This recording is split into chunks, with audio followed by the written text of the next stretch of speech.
Okay.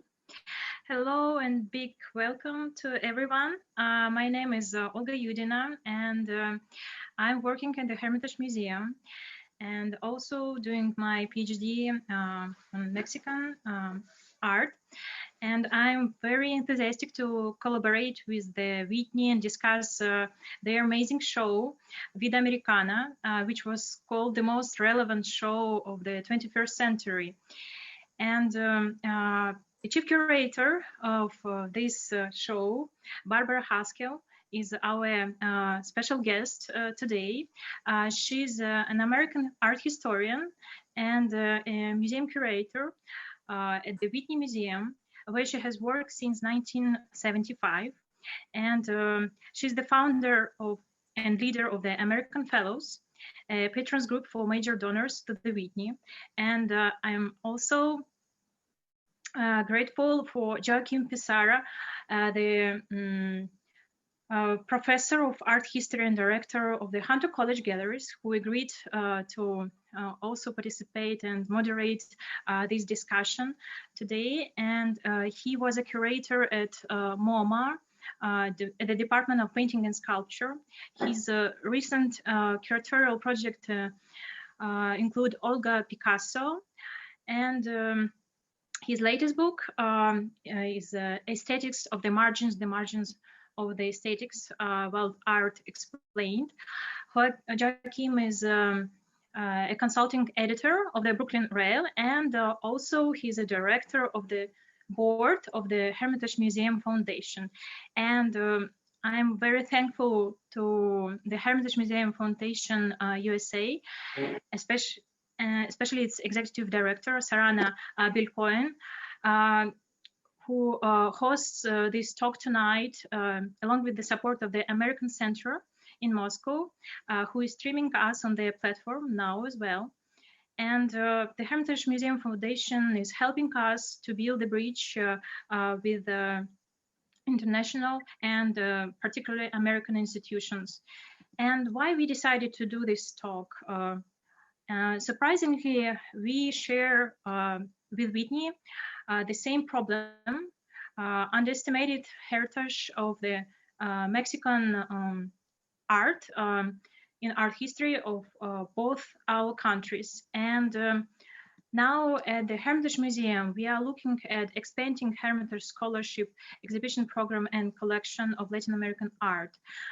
And I think the majority of our listeners couldn't see this amazing show for obvious reasons, and I doubt we can do it in last 3 days unless you are in New York. But I advise you to look at the amazing website with elaborative materials on the Whitney Museum website, and also the amazing catalog with thorough articles about the show. And since we cannot see the show itself, so I suggest we start watching a short video presentation of this exhibition. Diego Rivera, David Alfaro Siqueiros, the Mexican muralists known as Los Tres Grandes. They created monumental visions of struggle and heroic triumph, oppression and popular power. But there's another side to these artists, an untold story of cross-cultural exchange that would alter the course of American art forever.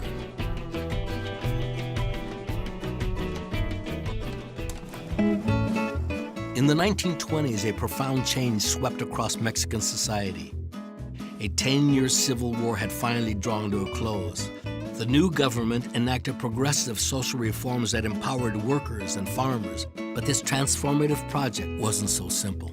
There was no shared culture, no sense of a Mexican national identity. People were fed up with others telling them what their identity was. The government turned to the arts. They commissioned grand public murals depicting the history and everyday life of the nation's people. Los Tres Grandes rose to the task. They were radical, they were revolutionaries at their time, and they showed ideas that hadn't been seen before. These depictions were represented at a monumental size, and so people were able to see themselves represented in these works. The heart of what we're doing belongs with people, and we want real people to be engaged with real ideas. Artists including the Mexican painter Frida Kahlo, the Italian photographer Tina Modotti, and the Soviet filmmaker Sergei Eisenstein joined the vibrant avant-garde scene emerging in Mexico. But it was the epic art of the muralists that captured the Americans' imagination. They'd never seen anything like that. They began to flood U.S. journals about what was called the Mexican Renaissance. So it brought down to Mexico a huge number of American artists. As political power shifted, mural commissions declined, and Los Tres Grandes looked north to the United States. The period when the Mexican muralists came to the U.S., the country was going through the Great Depression. So the Mexican artists came and they really provided a sense of encouragement to artists that were grappling with the Depression and really provided a vision for an art that would be connected to society and that would have a social role. Jose Clemente Orozco was the first to come to the United States. His mural for Pomona College in California depicting the mythical Greek titan Prometheus caused a sensation. The quality of the work and the strength of the expression was something that really hadn't been seen in America. Someone who really appreciated and thought the world of his work was Jackson Pollock. Pollock went to Pomona College. I call it kind of a pilgrimage to see Orozco's mural. And Pollock was overwhelmed. He said it was the best painting in the contemporary world. And he kept an image of it in his studio throughout the 1930s. Jacob Lawrence was also influenced by Orozco, whom he met while working on his Migration series. He admired the muralists' commitment to public art that engaged with social and political issues. When I look at the Migration series, it is a call to action. And it asks me to ask myself, what am I creating that is monumental in scope, that has the power to change through time? Diego Rivera was the second of Los Tres Grandes to arrive in the U.S. He's considered at that point the hero of the Western world. He embodies the spirit of the Mexican Revolution. Inspired by his experiences in the U.S., Rivera gave expression to a new vision of modern American industry in a mural at the Detroit Institute of Arts. His idea about creating a national epic was something that was very influential on American artists. I think he understood politically the power of representation, that even if it wasn't happening in society actually, that it was an aspirational possibility. Siqueiros was the last to arrive in the U.S. He was a radical in every way. What was most important was to produce not only revolutionary art in terms of content, but also in terms of materials. How the material was what contained the revolutionary potential as well, like the techniques and the methods that you employed. Siqueiros quickly learned that his politics didn't always go over well with his American patrons.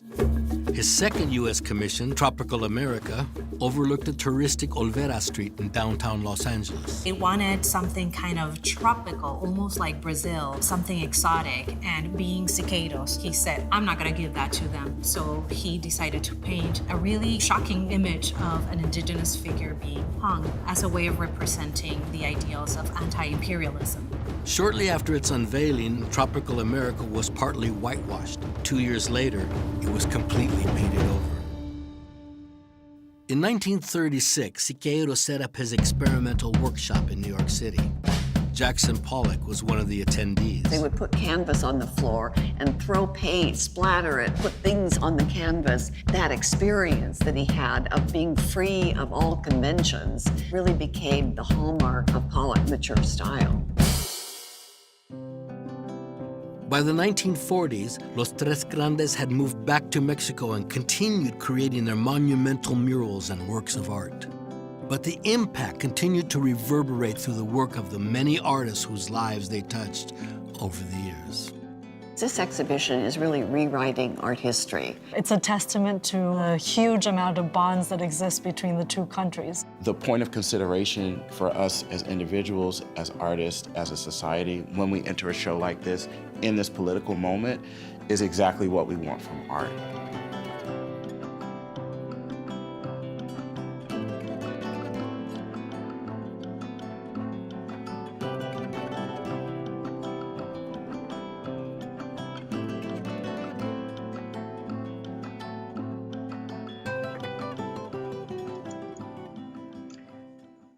So, and now I'm glad to pass the microphone to Joachim to start the discussion. Thank you, Olga. Thank you, Barbara. Lovely to be here with you today. And thank you to the Hermitage Museum Foundation for organizing this event. I'm delighted and humbled because this is not my field of specialty, unlike you, Olga, and unlike you, obviously, Barbara, as the curator of this magnificent show and the author, one of the authors of the great catalog, which I agree with Olga. You should rush to see it online. It's really a wealth of new facts and new evidence, as Barbara was quoted saying, it's really something that redefines the way we think of art history. And I'd like to turn immediately to Barbara and ask you, Barbara, how is it that this is actually we're celebrating almost the centenary of this the birth of the music of the muralist Mexican movement, and why has it taken so long to take a whole show like the one that you've magnificently put together at the Whitney? Right, it's a very good question. For so long, the people in the U.S. artists thought that the influence always came from the French alone. And this show, is, as you suggested, does rewrite that idea and show that the Mexicans were really the most dominant influence during the 2 decades defined by the show, 1920 to 1940. I think what happened after the war was a kind of three-pronged tsunami in a way, that on one hand, abstraction was presented as the legitimate vanguard art, and anything figurative was really marginalized as somehow being more conservative, more nationalistic, which was becoming a bête noire, the idea of fascists in Nazi Germany using figurative images to promote a national cause. That figuration was sort of marred by associations with that ideology. So considered kind of marginal conservative abstraction was the thing that was dominant. The second was the anti-McCarthy hysteria that enveloped America in the post-war years, the idea that communism was something we needed to ferret out in all areas. And the fact that the muralists were really communists and were certainly on the left was something that I think American critics and promoters were loath to embrace. And then the third thing was that after the war, Americans were tired. They'd gone through the Depression, they'd gone through the war. They were really wanting to get back to just normal life. They weren't ready to once again relook at the defects of national life and look at racial injustice and income inequality, police brutality. They just wanted to get on to something normal and much more pleasant.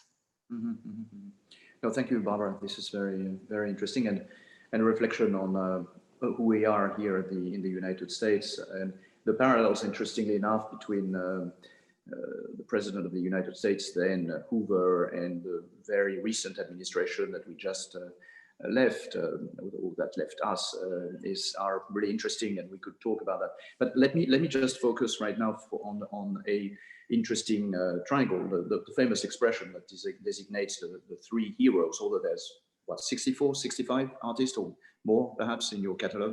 Right, 60. 60, okay. So it's a much more complex phenomenon than we usually think about, but we talk about Los Tres Grandes, and here Los Tres Grandes are not just Rivera, Siqueiros, and Orozco, but those three nations that bring us together here, Mexico, obviously, with the notion of Mexicanidad, we could talk about this. America, where we are right now, and where we saw the blossoming of this phenomenon during the 1930s, during the Great Depression, and the USSR. And that is perhaps something that many of us do not think about. I hadn't thought about it as much as certainly Olga has. And so, Olga, would you like to tell us maybe in a nutshell what the sympathy, for the lack of better terms, or from the attraction of the USSR to the Mexican muralists was very early on? Can you tell? I mean, obviously they were, as Barbara said, leaning towards Marxism, towards left. The USSR was the obvious place to go, but beyond that, was there a particular kinship between those two countries, the USSR and Mexico? Yeah, the history of this kinship was can be divided in two steps. The first period happened right after the October Revolution, and that's when Diego Rivera and Siqueiros arrived to the USSR. Here, they were not so into the art. Siqueiros, he came here as a member of the Communist Party, and he actually didn't participate in artistic life. While Diego Rivera, yes, he was involved, and even he was commissioned by Lunacharsky to do murals, which unfortunately happened due to numerous reasons.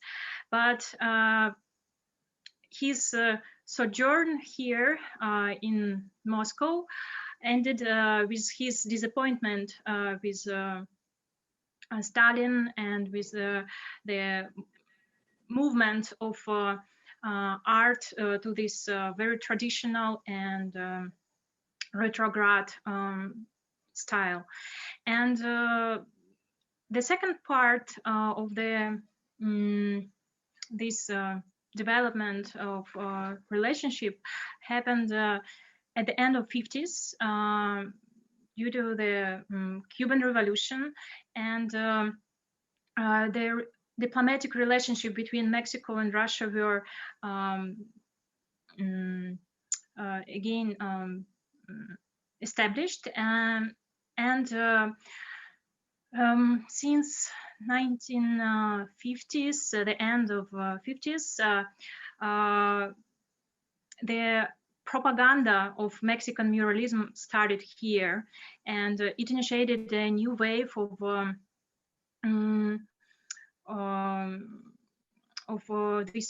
Russian Soviet monumental art.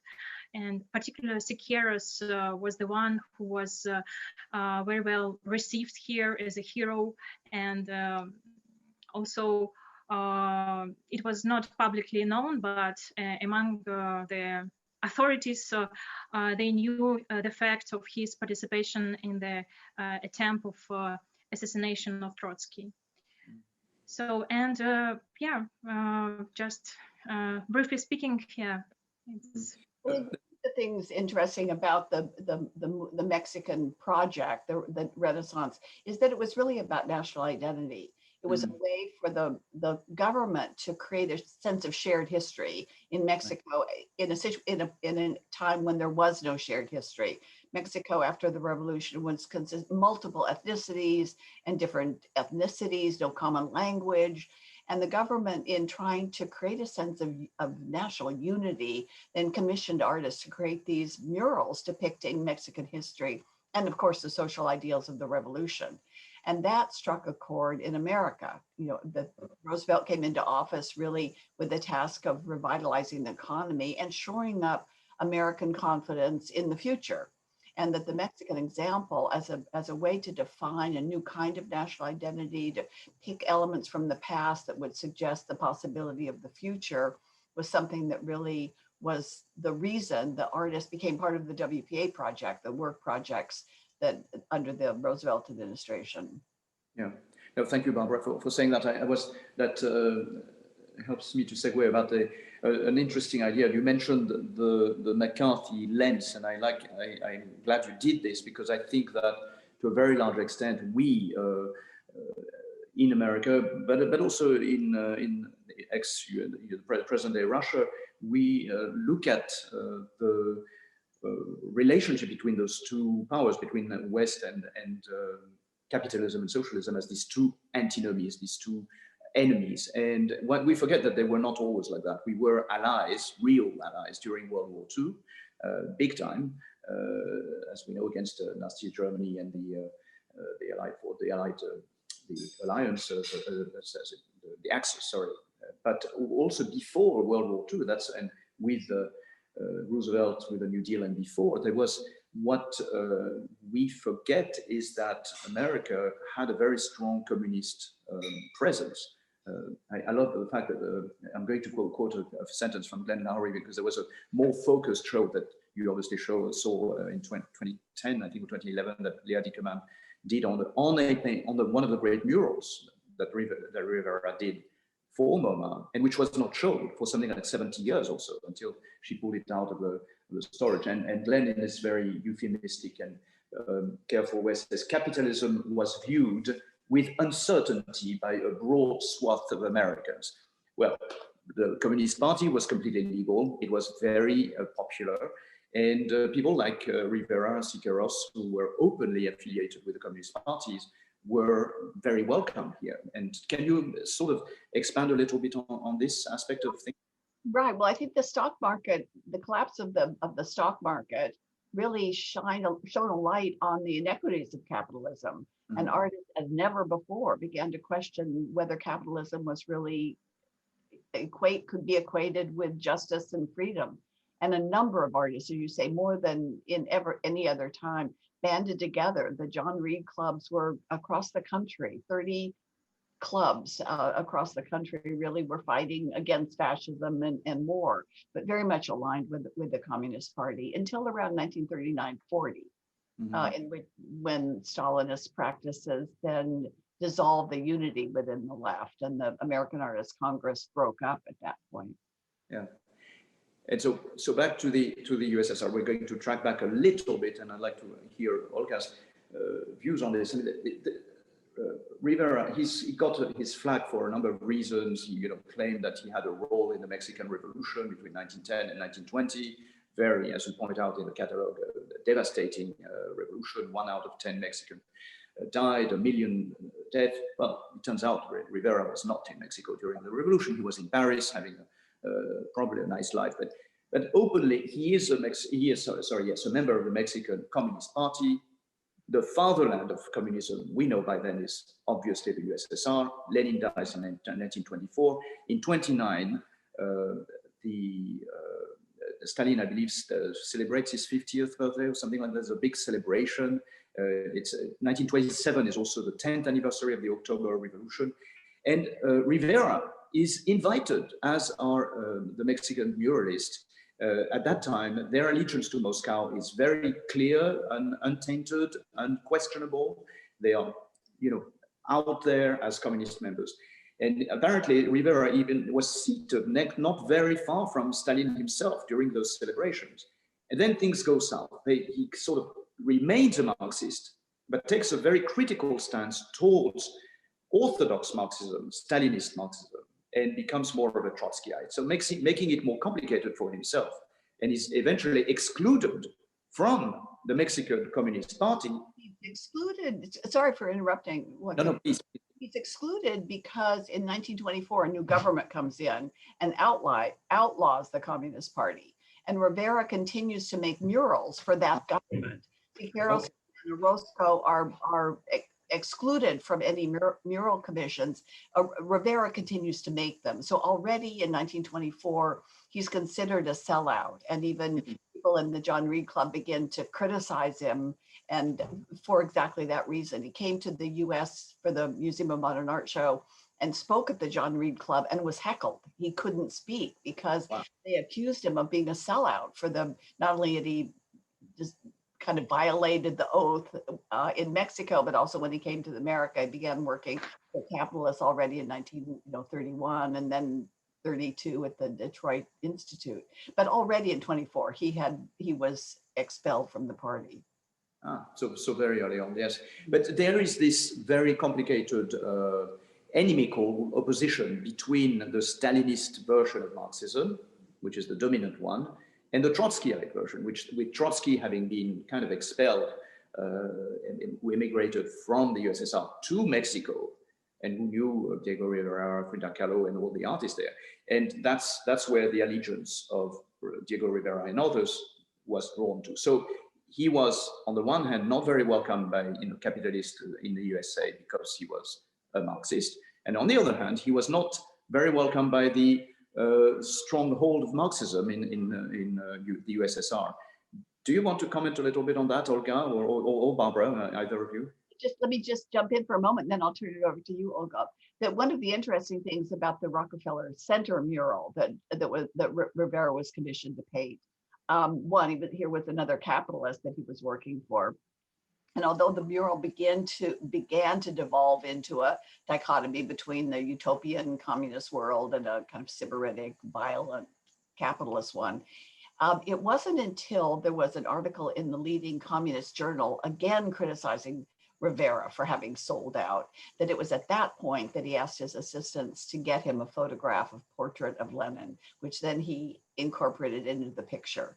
So he was desperate to get back into the Communist Party. Frida Kahlo was much more allied with the party.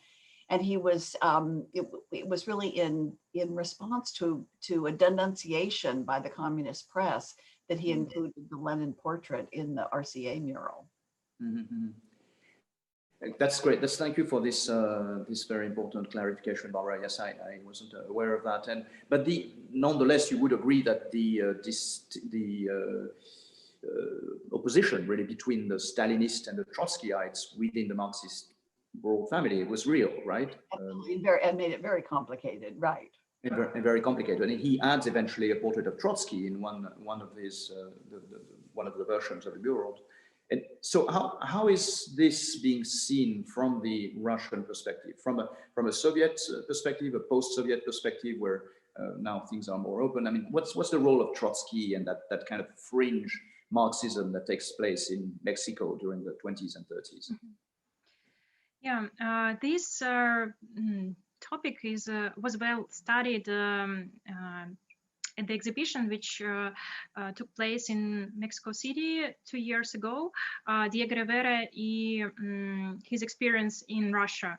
So, and we know exactly that, so he was very offended because of his inability to do these commissions, murals in Moscow.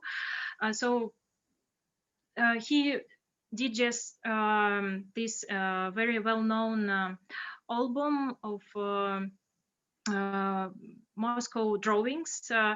That's considered as his sketches preparation for, first of all, for these Soviet murals he was commissioned to.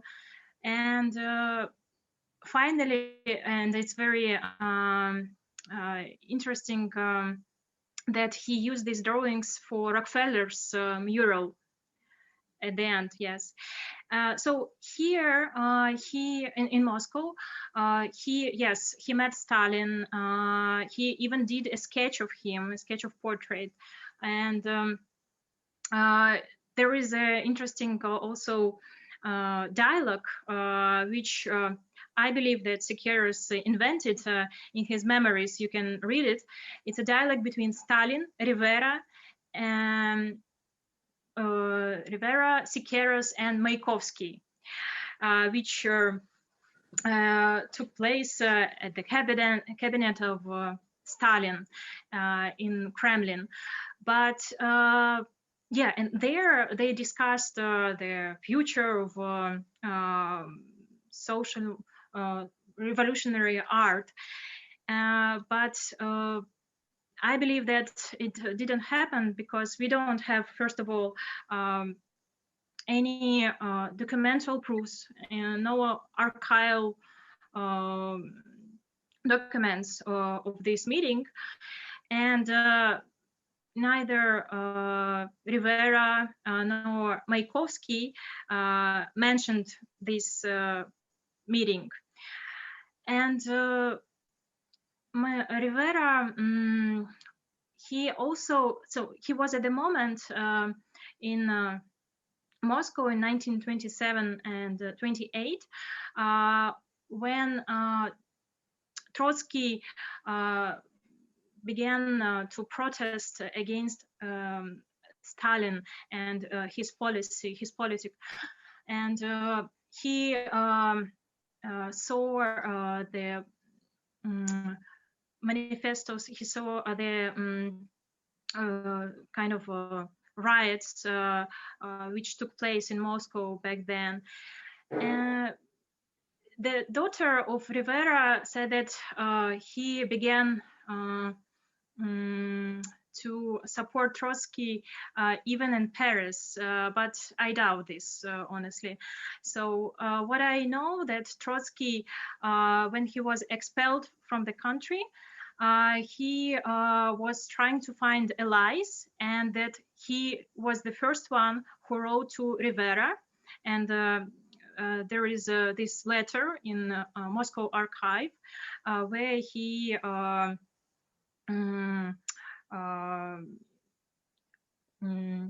asked Rivera to be, how to say, ally, and to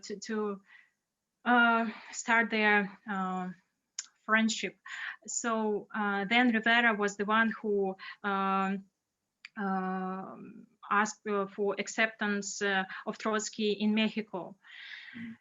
So yes, Rivera was very complex painter, and it's very interesting that here he was first received as a great artist, and we know that Mayakovsky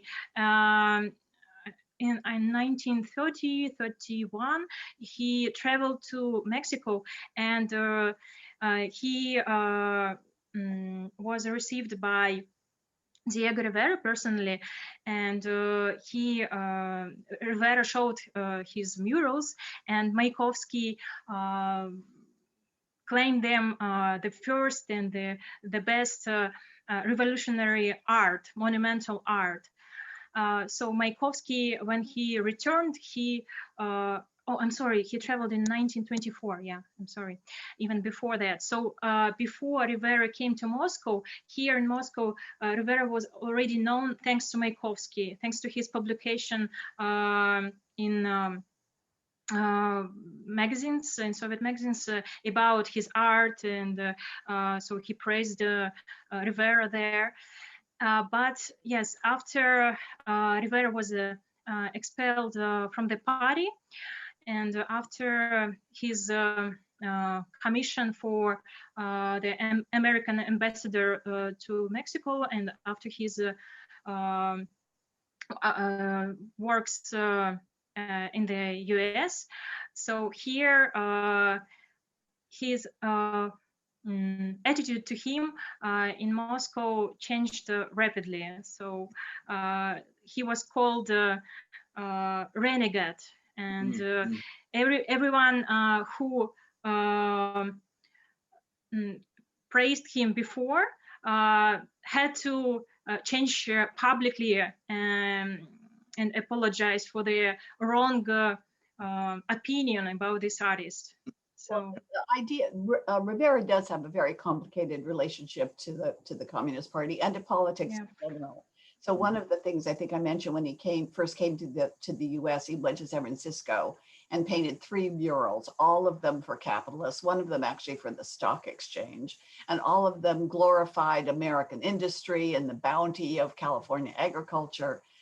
When he was in Detroit doing the mural, he arrived just at the moment that there were hunger strikes and marches on the Ford factory because of terrible working conditions and unemployment. And that was nothing that he put into the mural at Detroit at all. The mural was essentially a glorification of industry, a glorification of the Ford Motor Plant. And while he was in Detroit, America at that point was sending Mexicans, often citizens, back to Mexico, repatriating Mexican citizens. And Rivera at the very beginning was in favor of that. He held conferences and sort of campaigned to send Mexicans to return to Mexico. And one of the interesting things you're talking about, the Trotsky-Stalin debate. So after the Rockefeller mural was covered, Rivera used the money that he'd been paid by Rockefeller to create another series of murals called Portrait of America, which were commissioned by Bertram Wolfe, who of course was the person who went to Mexico at the behest of the Communist Party to kind of clear up the chaos of what the party thought was the chaos in Mexico having to do with communism. So Bertram Wolfe then became ultimately the biographer of Rivera, but he was had started at that point an offshoot of the Communist Party called the New Workers' Party. And that they commissioned Rivera to do a large mural, like 32 panels, a portrait of America at the New Workers' School. And one of those panels, in fact, included the portrait of Trotsky rather than Stalin. So he very much at that point, 1934, aligned himself with the Trotsky side of communism. Fascinating. Yeah, very interesting. To take a little bit the distant side of this, I was wondering, I was thinking as I was reading your catalog again that what are the commonalities? Because I mean, this basically between those three nations, like Mexico, the USA, USSR. Yes, two are openly in inimical terms, America versus USSR, although not the enmity is nothing like what happens after the McCarthy era, but they're not the best in best terms for sure. Capitalism versus socialism, and Mexico are there. There are nonetheless quite a few interesting basic commonalities.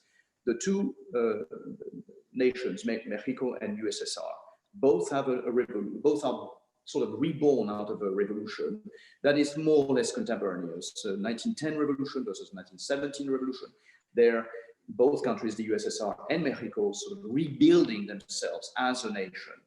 The USA hasn't had a revolution, but it came out of World War I. For the first time in 1917, does the USA as a nation, as a crediting economic nation, the first time it is crediting the rest of the world. So that it becomes basically the most powerful economical force in the world.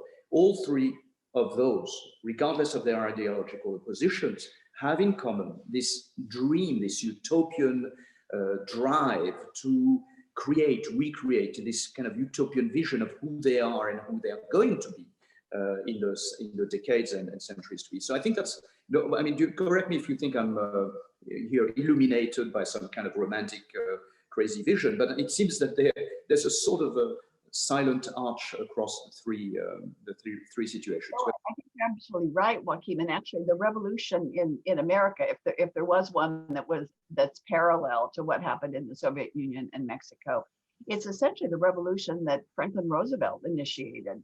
That his administration began to really use government as a force for good. He began to centralize a lot of things that had been otherwise the purview of the states and localities. So his idea about social justice was something that the government could do, was in a way the analogy to what the revolutions that were happening in Mexico and the Soviet Union. So you're absolutely right. Well, thank you. I'm curious, and I'd like to address this question more. I mean, to move to this one aspect of Barbara's essays that I found riveting, and I think really it opens the door for, I think, many more questions than we can address today. But is the how can I say, the birth of a modernist ideology that you quote somewhere in your text, Barbara, this key moment where Alfred Barr in is it Surrealism and Abstraction, 1936 or something, begins to voice the laudatory praise of those who paint squares and circles. And it's the beginning of the prevalence of an artistic ideology that is going to lean very openly towards abstraction, and therefore cast in the shadow the works that you so beautifully put together in your show. The example I gave of MoMA commissioning in 1931, I believe, or 32, this panel by Rivera, not seen for 70 years, and so on. I mean, there's so many examples like that. So, and what I was surprised to hear also from Olga is how important Mexican muralism has been in the vision of artistry, in the conception of artistry in the USSR and today in Russia. I did not know, for instance, that Alfred Kostenovich, a good friend and one of the long-time chief curator of the Hermitage Museum, a great modernist specialist in Matisse. What did he do his PhD on Siqueiros? Am I correct? No, on Orozco. Excuse me, on Orozco. Okay, sorry, but I did not know that until recently. So, how do you both reconcile these paradoxes? I'm not sure myself how I make sense out of this. It's kind of in a way, I'll turn to Olga in a moment, but in a way in America, it was interesting because Siqueiros was the one artist who had the biggest impact on street art. When you think of all the work of the 60s, the mural movement, the murals that are even now being created all across America on the side of buildings and in subway cars, that all owes to Siqueiros. So the idea that art has to be public, it can't be inside, it can't be in a museum, it can't be in a private home. It has to, if it's public, it has to be outside for everyone. And so his legacy really, I think, is remained even to this day. Roscoe, it kind of influenced people in different ways. Pollock, for example, and a lot of the artists that are still using figuration to talk about the human condition. I look to a Roscoe, but it's a Roscoe and Siqueiros who really have come out of the 20th century as being the dominant Mexican muralist, as opposed to Rivera. This point is in a way heralded as a major figure, no doubt, but considered a little more illustrative and a little more politically ambivalent. Very interesting. Yeah, I would just wanna agree with you that this is these similarities between our three countries. It's really amazing, and it was called by Danielle Spencer the impossible triangle. So I I agree with her. And as for the influence of Mexican muralism in the USSR, still there is a big difference between our situation and the American, because there the influence was immediately when they arrived, so in 30s. And here, again, so there are numerous reasons, but the real impact of Mexicans, and especially of Siqueiros, happened since 60s and 70s. And I can show you these murals which we had and unfortunately which are still underestimated and understudied, but it's really interesting comparisons between all three cultures. Let me share my screen for a second. So how to move them?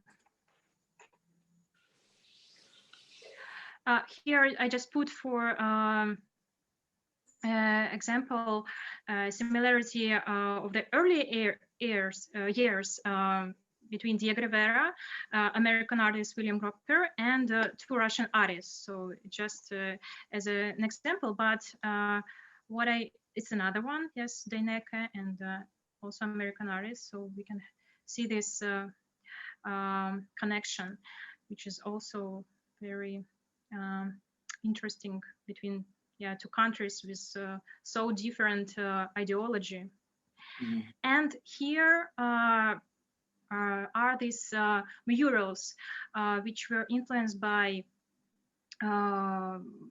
the huge propaganda of Mexican muralism, especially at the Hermitage. We had in 60s up to 80s, we had big major exhibitions of Mexican muralism and personal exhibitions of Orozco, Siqueiros, Rivera, and monumental art had its renaissance thanks to their influence. So yeah, it's really interesting. Fascinating, fascinating. Thank you both. This is I think a whole other two dimensions I don't think about spontaneously. And thank you, Barbara, for pointing out the heritage, I guess, the street heritage of Orozco and Siqueiros. It's fascinating. And likewise, so obviously these, Olga, these projects were officially sponsored, needless to say, by the Soviet administration of the time. And the 50s or 60s, I see one of the murals of Gagarin. What happens to those now? Are they still revered, interested, of interest to present day students like you? Slowly, yes, they are gaining more and more interest, but unfortunately, many of them since 90s were destroyed, and yeah. So last time I was in Mexico, I met with the director of the studio of Diego Rivera, the museum, and he was so enthusiastic about these Soviet murals. He wanted to know more about them, but we don't have enough studies. So it's probably it could be a project of exhibition to parallel three movements, three countries. So. Yeah, absolutely. Los Tres Grandes revisited after Barbara's great exhibition. So Barbara, you're going to make you're going to be, I'm sure, credited, but also probably sometimes you're going to make the work of art historians in the future much more complicated. I welcome this because I personally I'm sort of reticent to a sort of linear vision of art history. Certainly after seeing your show, there's no such thing as a linear version of art history. Triangular at the very best, but I think even that is too simple. It is too simple. I'd like to bring up and ask you a question, a naive question, but there are some unexpected names that we saw Pollock in the video. Philip Gaston is there, Paul Strand. I mean, a number of artists that you don't immediately associate with the Mexican muralist movement. So can you tell us more about that? It was in several ways. So Paul Strand, for example, was one of the many Americans who went to Mexico. And at first, I think there were so many of them that were kind of captured, fascinated, exhilarated by the idea of the Mexican peasantry. The same way that Rivera had presented it as sort of authentic, beautiful, spiritually connected to the land. And for Americans, it seemed an antidote to the fragmentation and alienation of modern industrial urban life. So that people like Paul Strand really portrayed the peasants, the rural population, with the same kind of celebration and awe that Rivera did. So that accounts for a number of artists that are in the show. The second, interestingly enough, was the Mexican government actually commissioned a number of American artists in Mexico. So Paul Strand, for example, made a film for the Mexican government about a fishing village in Veracruz that was being exploited by the capitalists, and the fishermen united together and came together as a union to overcome the menace of capitalism. And then there was a very fascinating market that was built in 1934 called the Rodriguez Market, Abelardo Rodriguez.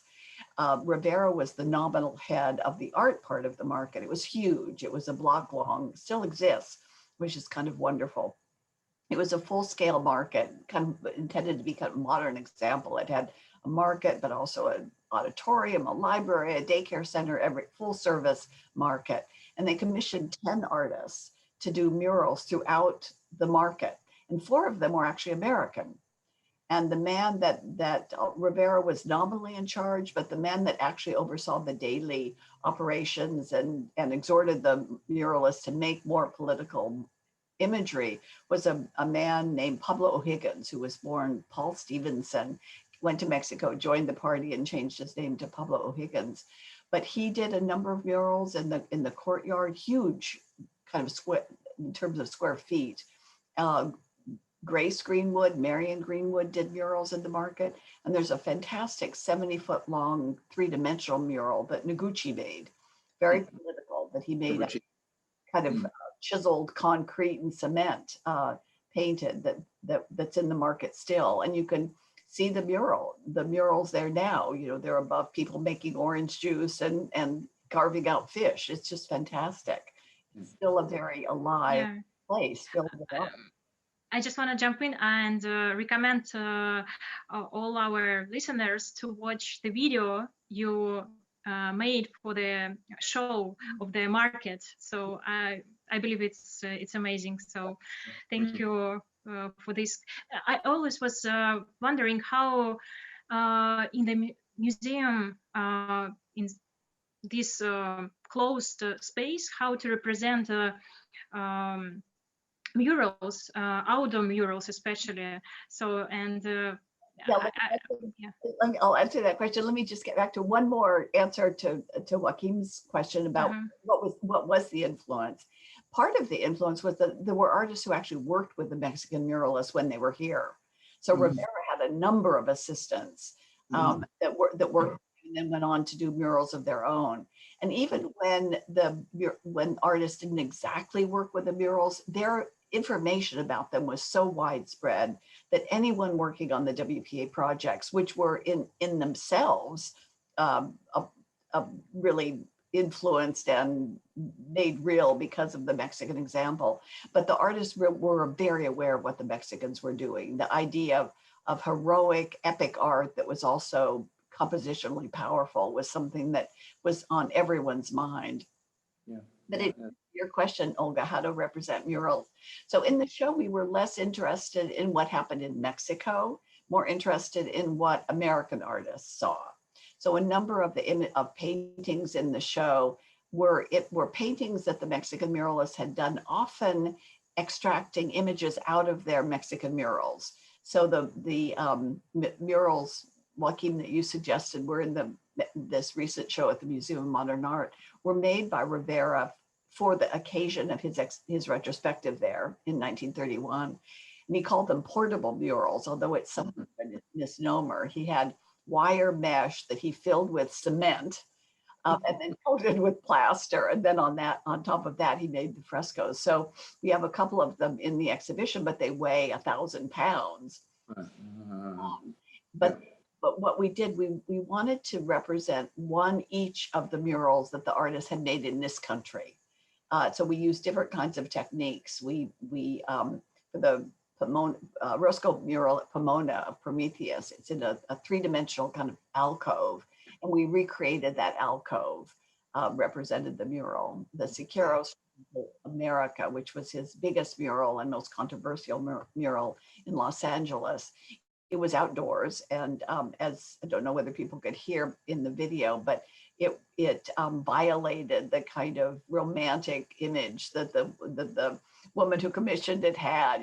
He wanted her to paint palm tree, people surrounded by palm trees and coconuts, and of course he came up with a very anti-imperialist mural, which she whitewashed. But the combination of the whitewash and just decades of rain and sun in Southern California means that their color is almost entirely obliterated. So what exists as an image of a mural, it's a black and white photograph that was taken at the time. So that we have in the exhibition at half scale. And then the Rivera mural that he did after he went back to Mexico, and the Rockefeller mural was destroyed in kind of retaliation against the Rockefellers, he recreated the mural in a modified version at the Plaza de Bellas Artes. And that's 20 feet long, a 20 foot long mural. And that we brought in full scale. I mean, we recreated it full scale in the exhibition. There is one, thank you, Barbara, that makes me think of bring another country in the equation, Italy, which I'd like to talk about in a second. But there's another major mural that is extant and which is not often given much discussion. It's the one at the San Francisco Institute of Art, which is done, I believe, I don't know the exact chronology, but it's 1931. So 1931 is also the time when he receives, as you pointed out, his solo show at MoMA. He sort of shuttles between the two. I mean, he's like frantically busy at that time. Frantically busy. He does 3 murals in San Francisco.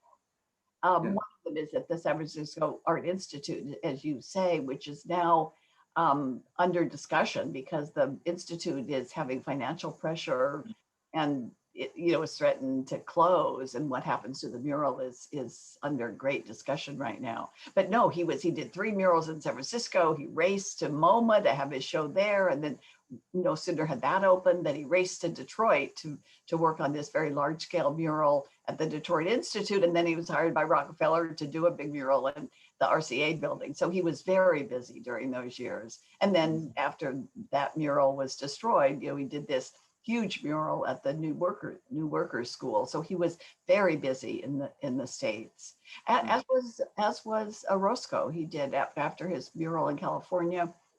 He did a mural at the New School, which is still there. He did a mural at Dartmouth, huge in the four walls of the library, of the Baker Library at Dartmouth College. And then he did what actually is a portable mural for MoMA in 1940. So he also was very busy here. And then they all made lithographs. They did easel paintings that were shown across the country. They were the dominant artists during those 2 decades.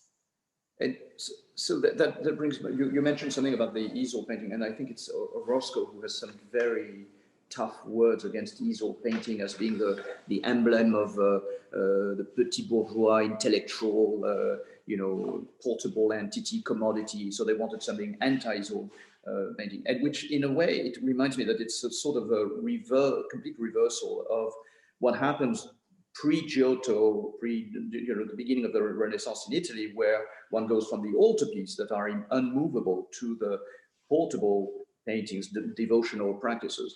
And he makes that trip to Italy, which is really interesting, and stays there quite a while to understand and to study technically the yes, Ribera and Spiros, yes. And so he grafts together this kind of very old Trecento, Quattrocento technique to an openly modernist idioms. How do we reconcile that? Is that amazing? I think the interesting thing about the muralists is they were very vanguard. So they drew together lots of different strands. So on one hand, they adopted the modernist techniques, flat planes of color, crisp lines. They also looked to the Italian Renaissance artists who also had used kind of flat planes of color. And then they also drew on indigenous forms and earlier from Mayan, Aztec, Toltec cultures, so that it was a truly national art, but also one that was very modern. And that was what was totally unusual. Nothing had happened like it since the Italian Renaissance.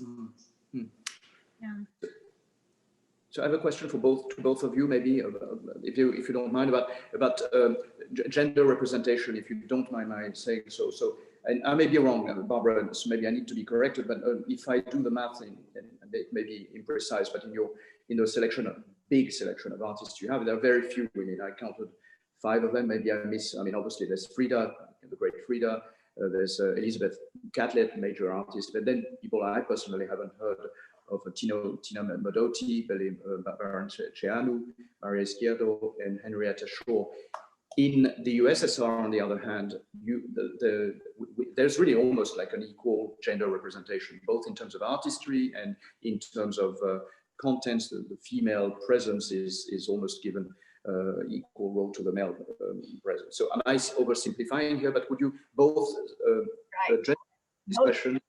You've definitely hit on something. I think in Mexico, women were excluded. Women were not given mural commissions. So there were artists who did easel paintings, but they were totally excluded from the whole idea of this new Renaissance that was happening in the country. In America, there were a number of artists that were, women artists were part of the New Deal programs, but they hadn't worked with the Mexican muralists. So in the show, we were very careful to only include mural studies by artists that had a direct relationship. Otherwise, it would be kind of one more exhibition of WPA mural studies. So the actual commissioning during the WPA, the women took an equal share, but certainly the artists that worked with the Mexican muralists did not. They were mainly male. That's right. Yeah. So as for the USSR, the presence of women artists from Mexico happened at the second part of the 20th century. Oh, no, I'm sorry.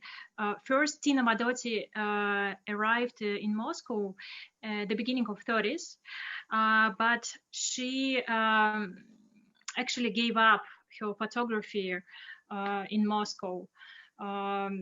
So she dedicated all her efforts to work for the party, and so we have some photos of her in archives, in the Soviet archives, but some of them they are not identified, and even here, so her heritage is still under question, because many Soviet photographers, they just stole her art, and they presented it as their own photos. It happened here, yes. And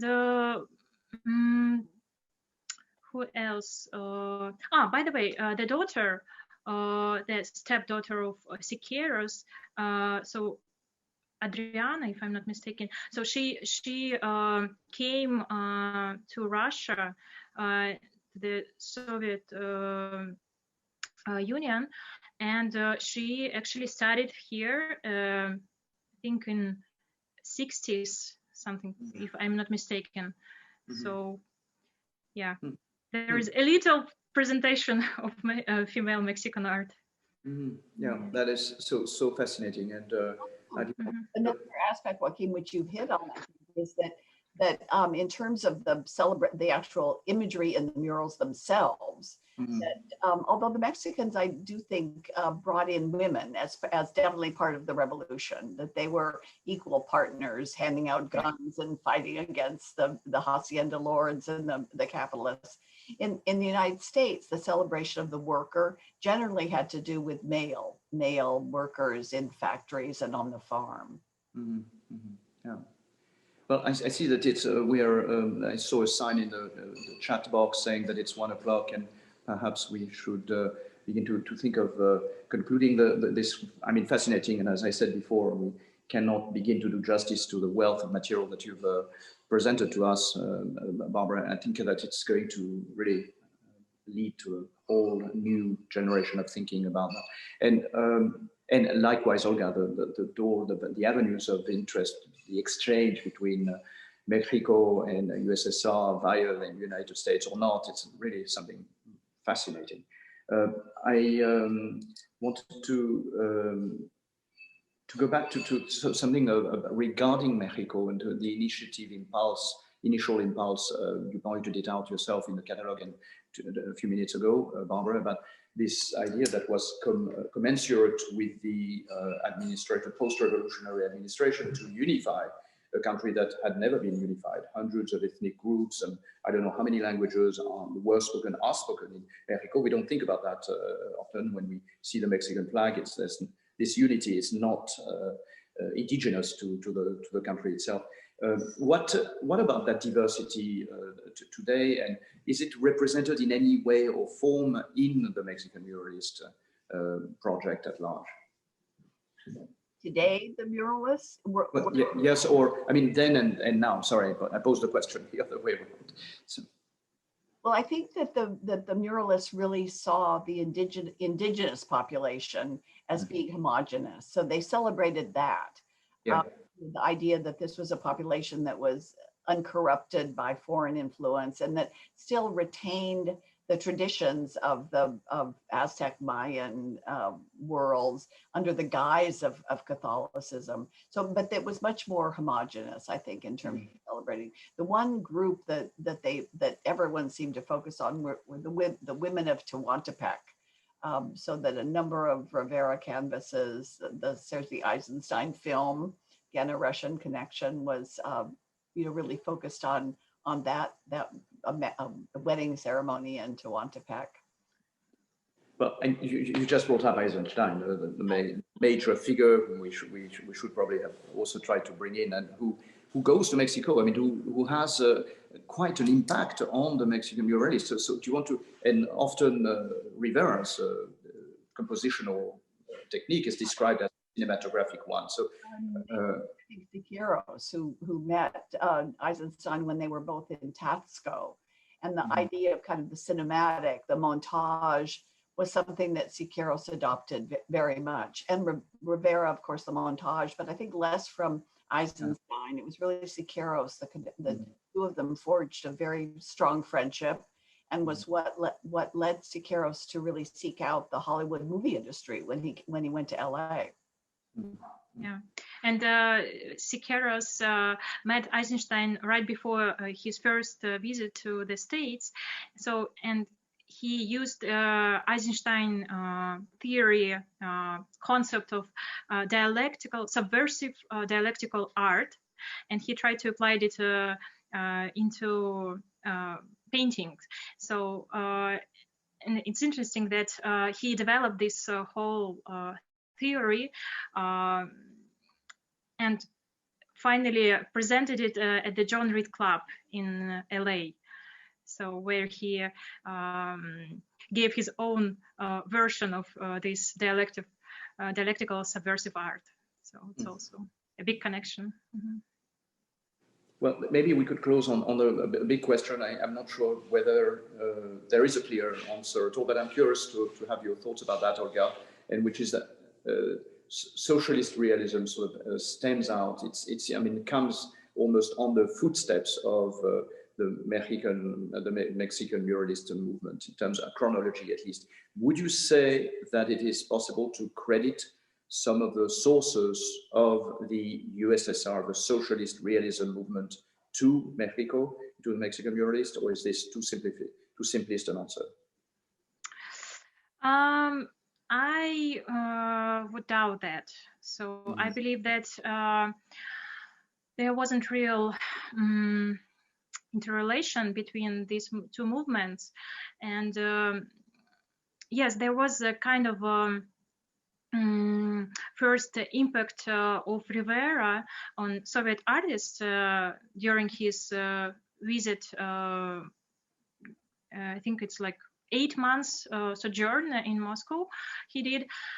So, and some artists, they saw his reproductions. Of course, he didn't take this. They back then portable murals didn't exist, so he just showed and published his reproductions, and he gave lectures in Moscow in the Academy of Communist Art, of Communist ideology in general, and. Yeah, there we can find some kind of similarities, but then after the 32 decree of this against all art movements, yeah, when socialist realism was chosen, the only possible art like direction, yeah. So there I cannot find any parallels, and especially given the fact that Rivera was denounced so as a renegade, so until 50s, but after during the thaw, yes, so yeah, we can find even in easel paintings, especially among artists who did this severe style, yeah, movement, severe style. So yeah, there is a influence of Orozco and Rivera, especially. Yeah, we can find it. Thank you. Well, thank you both for this really enlightening discussion, and thank you, Barbara, for putting together this magnificent show. Moderating. And yeah, I would like to thank again Barbara and for your kind agreement to talk with us, and I hope that one day we can organize something the same incredible and amazing as you did at the Hermitage, and I hope that after this pandemic situation we can meet at the Hermitage all together. So, and for the listeners, yes, I just want to say that if you have any questions, you are so feel free to write us on Instagram at Hermitage Foundation USA, at Whitney Museum, and at the Hermitage _museum. So thank you. thank you very much. Thank you for everyone. Thank you, everyone.